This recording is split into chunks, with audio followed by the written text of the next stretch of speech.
Iindimbane zabantu zithamele inkonzo yomngcwabo kaDuma ebibanjelwe kubo kanti ikhulumi zimchaze njengomuntu obesondele kakhulu emphakathini nobenganqeni ukungena kwelakhe ikhikhi alekelele umphakathi. Mina ngimazi umuntu okusiza ngemali engabe uyiboleka kumashonisa ayinekusize ngayo ethi thathe hambe yokwenza into ethile nethile nethile. Ngiyanikhalela bantu beqembu, ngiyanikhalela umphakathi wasemaSokaneni, ngiyanikhalela umphakathi waseZululand wonke. Uchazwe njengomuntu futhi obeyimela into akholelwa kuyo. Athi cha webhuti kufanele simshayele webhuti. Hayi kahle Duma, try to understand that hayi webhuti nathi fanele sizwe. So that was too much for you. Ingakho ke umuntu athe noma izinto zingakanani kodwa akakwazi umama zosho ukuthi hey hamba kahle Duma. Ithimba lamaphoyisa liphenya amacala okubulala okweyamene nombusazwe lizingela abasolwa abathinteka ekubulaweni kukaDuma.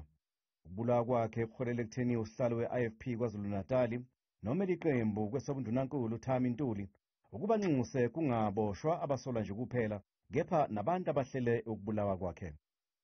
It's a very unfortunate one. Since we are preparing for the elections, we thought we are going to pass this period wherein the politicians become victims of this kind of assassinations.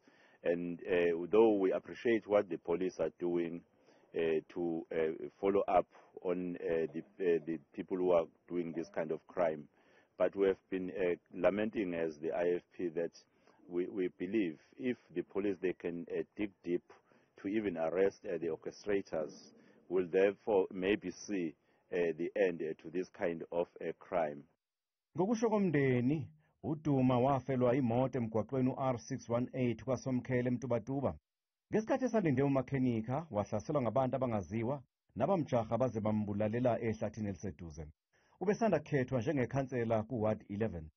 Nakho ngifuna ukwazisa khona mfana ngithi Mbusulelo. Ungababona abantu ke singena yena. Ungababona abantu abalapha namhlanje enkonzweni yakho ukuzokuphelelezela. Inqwaba weDuma. Uphela ngishama comrade amadala usebenza nawe nawakhona namhlanje.